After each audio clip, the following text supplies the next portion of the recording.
असल पढ़ाई की जिम्मेदारी जो है वो घर के गार्जियन पर होता है। बेशक अगर घर के गार्जियन उनके माँ बाप बच्चों पर अगर सही से ध्यान देते हैं तो उनके बच्चे कामयाब हो जाते हैं।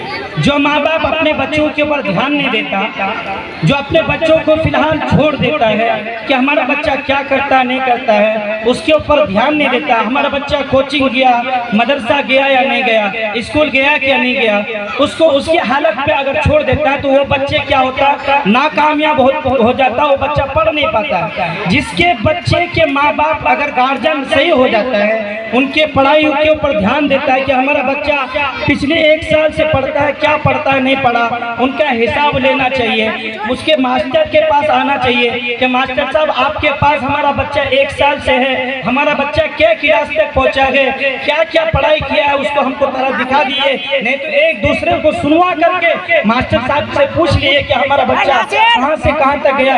अगर इस तरीके से अपने बच्चों के पीछे लगे रहेंगे तो आपके बच्चे की जिंदगी सवर जाएगी, बच्चे कामयाब हो जाएंगे। अगर आप उसके गार्जियन अगर बच्चों के पीछे ध्यान नहीं देंगे तो आपके बच्चे आवारा हो जाएंगे, उसकी जिम्मेदार खुद आप होंगे।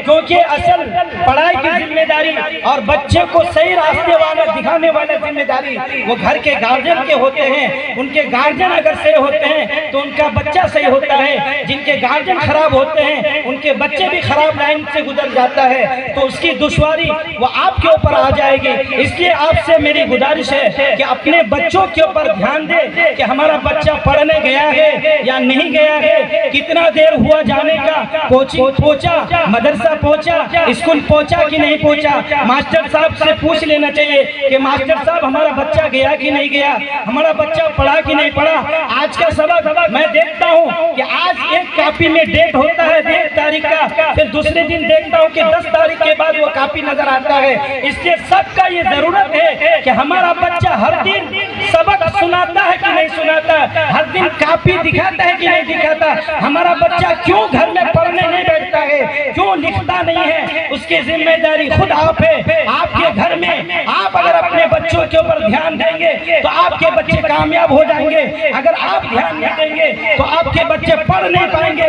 आपके बच्चे आवारा कुत्तों की तरह घूमते रहेंगे, उसके जिम्मेदार खुद आप होंगे। आप कहते हैं कि हमारा बच्चा क्यों नहीं पढ़ा, मास्टर साहब हमारा बच्चा शैतान क्यों हो गया है, मौलवी साहब हमारा बच्चा शैतान क्यों हो गया, इसलिए कि खुद आप शैतान हैं, इसलिए आपके घर में शैतान कर रहा है। इसलिए आप सभी माँ बहनों से गुजारिश है कि अपने बच्चों के ऊपर ध्यान दें, चाहे आप पढ़े लिखे हो या नहीं हो। इतना तो कर सकते हैं कि मगरिब की आजान हुई बेटा घर में पढ़ने बैठ जाओ, जब तक इशा की आजान नहीं होगी तुम्हें उठना नहीं है। अगर आप इस तरीके से अपने घर में पाबंदी हो जाएंगे तो 100% अल्लाह के ऊपर मुझे यकीन है कि हर घर में जाहिल नहीं रहेगा, सब घर में पढ़ा लिखा हो जाएगा। और खुसूसन मैं अपने माँ बहनों को ये ताकीद से कह देना चाहता हूँ कि आप अपनी जुबान से गंदी बात अपने बच्चों के सामने न कहें, अपनी जुबान से किसी को गाली ना दे। अगर आप अपने बच्चों को सबसे ज्यादा आपसे मोहब्बत होती है, एक जब से पैदा हो जाता है और 10 साल तक आपके परवरिश में आपका बच्चा रहता है, जिस तरीके से आप बर्ताव करेंगे उसी तरीके से आपके बच्चे भी सीखेंगे। एक वाकया है, एक बहन ऐसी थी, एक सहाबिया ऐसी थी कि वो कुरान डेली पढ़ा करती थी, सिर्फ पाखाना पेशाब के वक्त बात दे करके हर वक्त कुरान की तिलावत करती रहती थी।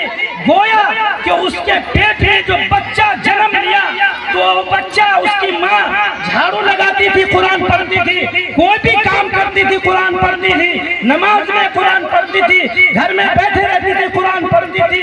वो बच्चा पेट में उसकी माँ को उसकी माँ को कुरान सुन सुन करके वो बच्चे पेट में 16 पारे का हाफिज हो गया था। इसलिए आप सभी हजरात माँ से बहनों से गुजारिश है कि खुद नेक बनिए, फिर आपके बच्चे नेक साले बनेंगे। अगर आप खुद नेक नहीं बनेंगे तो आपके बच्चे नहीं बन सकते। इसलिए आप सब सही रास्ते पर चलना शुरू कीजिए। आप खुद जानते हैं लेकिन अल्लाह के नाम लेने से कोई पढ़ा लिखा नहीं चाहता है। अल्लाह अल्लाह करके अपने बच्चों के लिए दुआ कीजिए, आपकी बच्चे की जिंदगी में बरकत आ जाएगी, उनकी तालीम में बरकत आ जाएगी। आप अपने बच्चों की पढ़ाइयों के ऊपर ध्यान दें, चाहे आप ना जानते हो पढ़ने लिखने के लिए, लेकिन इतना तो जानते हैं कि हमारा बच्चा पढ़ने बैठा है कि नहीं बैठा है, हमारा बच्चा कापी लिखा कि नहीं लिखा है, उसको देख सकते हैं। इतना जरूर कीजिएगा।